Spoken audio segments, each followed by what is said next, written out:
All right. Shalom. First and foremost, I would like to give all praise and glory unto Yahweh Bahashem, Yahweh Shah Bahashem, Kakodash, and double honors unto the apostles and the elders of GMS who rule well, teach well, being great examples towards younger brothers. And peace and blessing and salutation to the hopeful elect out there pushing his word and truth and their sincerity across the four winds in the name of Yahweh Bahashem, Yahweh Shah Bahashem Kakodash. Pushing to get up out of here. Shalom to the hopeful elect, the believers, the listeners who have came back to the obedience of the scriptures through faith in Yahweh Bahashem Yahweh Shah. And what I want to tap into this morning is dealing with something that I was reading in the book of Proverbs, chapter 16 and verse 6. So I'm going to read it, and it says, by mercy and truth, iniquity is purged, and by the fear of the Lord, men depart from evil.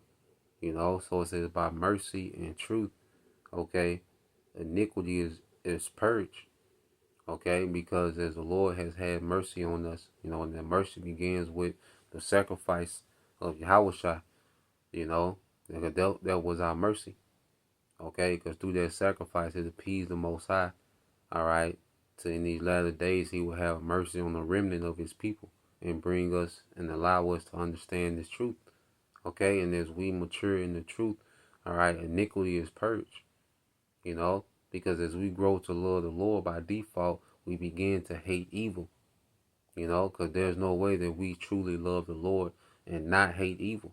So by mercy and truth, iniquity is purged, okay? And let's get there real quick, and we'll go back to it. So when you go to Psalms, all right, 97 and 10, okay? Because as we mature in this truth, we begin to love our power more and more. We begin to love righteousness more and more. And by default, we hate wickedness, man. It said, ye that love the Lord hate evil. You see? So the people, the hopeful elect that truly are falling back in love with Yahweh Bashim al-Shah with righteousness, well, we begin to despise evil. We begin to pray for the judgment, all right, to come on this society, man, to come up on this age. Okay? So those that truly, love the Lord by default, they're going to hate evil, man. Okay? When you keep reading, it says, ye that love the Lord hate evil. He preserveth the souls of his saints. He delivered them out of the hand of the wicked, because the Lord know that we would be in a predicament to whereas he would, grant us, all right, the privilege of coming into this truth, falling back in love with righteousness, okay, hasten the day of a righteous kingdom that the wicked, all right, will be frustrated, man, okay, because the wicked hate the righteous, man. The righteous hate the wicked. You see, and as the Lord has, in these latter days, raised up a ministry of righteousness in this wicked world. All right, the Lord know that we will be hated, and the devil will be plotting and scheming, but the Lord's going to deliver us, man. Okay, and the Lord is going to transition, all right, the authority of the earth from the hand of the wicked to the hand of the righteous, beginning with Yahweh Shai. Okay, let's go here. Okay, because you go to 1 John 2 and 15. It's the book of 1 John chapter 2 and verse 15. It said, love not the world, neither the things that are in the world. If any man love the world, the love of the Father is not in him. So there's no way that we can be in love with this current age, okay, and have the love of the Father in us, man, because the love of the Father is righteousness, man. It's truth, it's understanding, it's peace, it's life. This world is a complete opposite, man. Okay, this world teaches us to be in opposition with our power. All right, our power teaches us to be in opposition with this world. There's no gray areas, man. Okay, you're gonna cleave to one and despise the other, as Yahweh Shai said, man. The world, the love of the Father, okay, creates hate for this world. The love of Yahweh Bashim Shai creates a hatred for this world, man. Into what we hate today, or judgment, man. That's why we tap into prophecy, man, because it's all leading to the build-up of judgment, of righteous judgment, man. Okay? The end game of righteous prophecy is righteous judgment, man. Yahweh Shai coming to wage war in righteousness, man. To execute justice and judgment and justice in the earth. Okay, that's why we tap into those things, man. So let's go. All right, let's go from here. Let's get into Psalms. Let's go back to Proverbs. It's the book of Psalms, chapter 119. Okay, and 104. All right, so you go to Psalms 119 and 104. It says, "Through thy precepts I get understanding. Therefore I hate every false way." So because the precepts is teaching us, you had the Lord put the Spirit on men to go and teach us through what precepts. We're being taught Yahweh Bashim Al Shai and precepts, man. Here a little, there a little. The volume of the book. Okay, so through thy precepts I get understanding this truth. These precepts, paint a picture. Okay, so when you go into the scriptures and you put precept on precept, line upon line, here a little, there a little, in the spirit, well, you're painting a picture of righteousness. You're painting a picture of truth. Okay, so that's why I read Psalms 119 and 104. Through thy precepts I get understanding. Therefore I hate every false way. So as we get more understanding based on these precepts, we hate every false way, man. We begin to hate every false way, man. And this society is a false way. Okay, it's based on lies, all right, deception, witchcraft.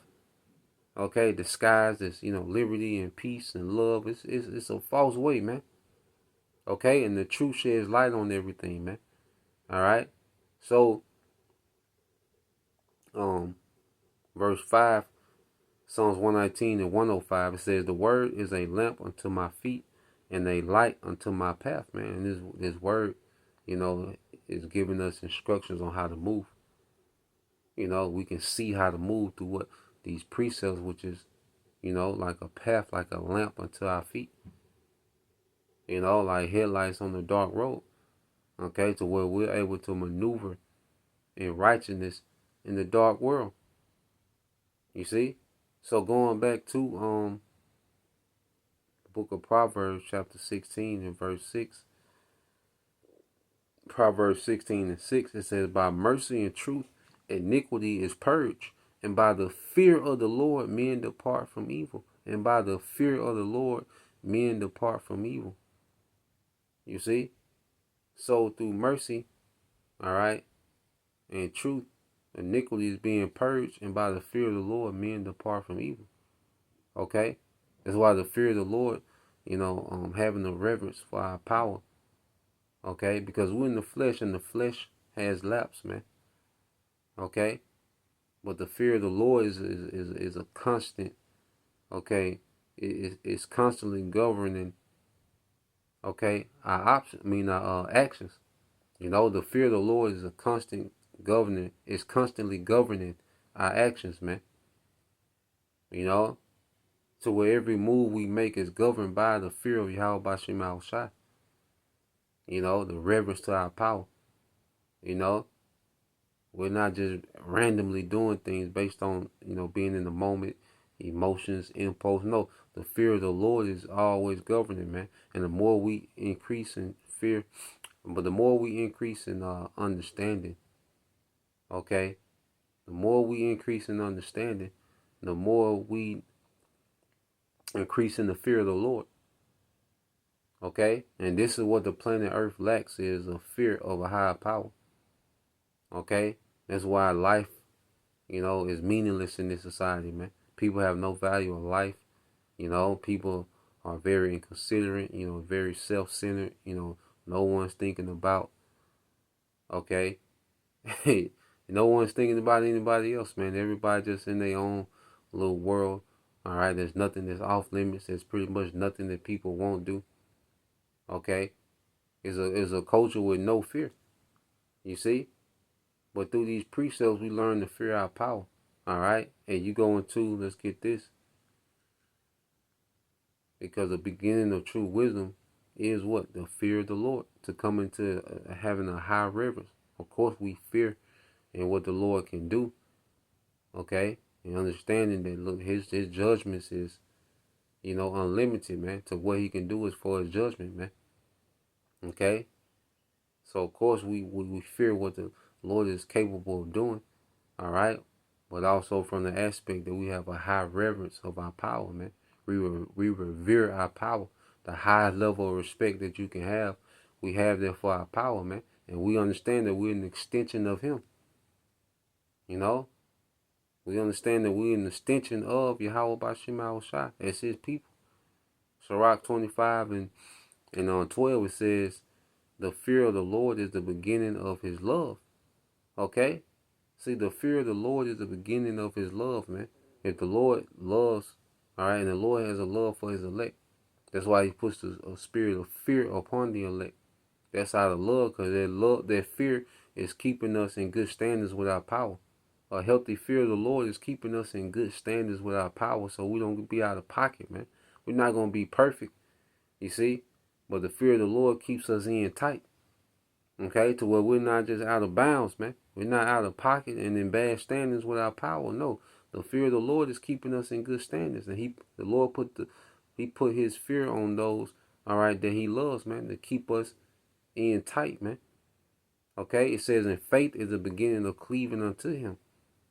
Okay, so if fear is the beginning of the love, okay, who does He give, that fear to? So the fearing our power, okay, is the beginning of love, and then faith is the beginning of cleaving unto Him, man. Because the more we believe, faith and fear is a powerful combination in this truth, man. Okay, because this fear is governing our conduct. Faith is constantly inspiring us, man. To get closer to our power. All right, to get more into understanding, to haste the day of a righteous kingdom, man. Because the more we believe, the more we have faith in what's coming. And if we have faith in what's coming, right now don't matter, right? Cleaving to our powers above anything in these moments, man. Okay, as we believe more. So let's go to Sirach 1 and 14. It says, to fear the Lord is the beginning of wisdom. That's the foundation of wisdom. Okay, because people have wisdom but don't have the fear of the Lord. You have these guys, look at Sakari. These men had particular wisdom, but they had no fear of the Lord. Okay, so the true beginning of wisdom is the fear of the Lord. It's the foundation of reverence, because we can be, you can be a man that has understanding, that has a high knowledge base, okay, but if it's not rooted in the fear of the Lord, then it's nothing, man. You have no foundation. The foundation of the truth is having a reverence for our power, because the fear of the Lord, all right, is like, it's a self-regulator. Through the fear of the Lord, you tell yourself, okay, I'm doing too much, or I'm not doing enough in what I need to be doing. I'm doing too much in what I don't need. Okay, that fear is like a regulator, man. All right, that keeps us, that keeps us solid, man. And then we got to have that fear as a foundation, man, because that fear regulates everything else. Because I say these men had all this knowledge base and words and history they can go into, and cutting, having these debates and cutting people with the scriptures, but they had no fear of the Lord. So when it came to their behavior, their conduct, okay, it lacked wisdom. Okay, because the true wisdom is moving in fear. Okay, they didn't mind selling you everything, and the script club Passovers, and all the other madness they was into. Okay, but they had that wisdom at the time, but they didn't have no fear. And I'm just using them because that's a major example, man, of having wisdom without the fear of the Lord, man. Okay, the true wisdom is the fear of the Lord is the beginning of wisdom, man. Okay. And it says, and it was created with the faithful in the womb. Okay, so the faithful was created with that fear, all right, in the womb.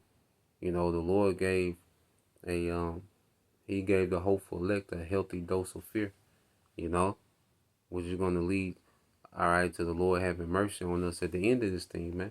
Abaratazah. So that's the point, just wanted to get into that, Lord will, you brothers. All right, and you sister was edified once again. We want to give all praise, honor, and glory unto Yahweh, Bahashem, Yahushua, Bahashem, Rakakwadash, and double honors unto the apostles and the elders of GMS who rule well, teach well, being great examples towards younger brothers. And peace and blessing, salutation to the hopeful Shalom.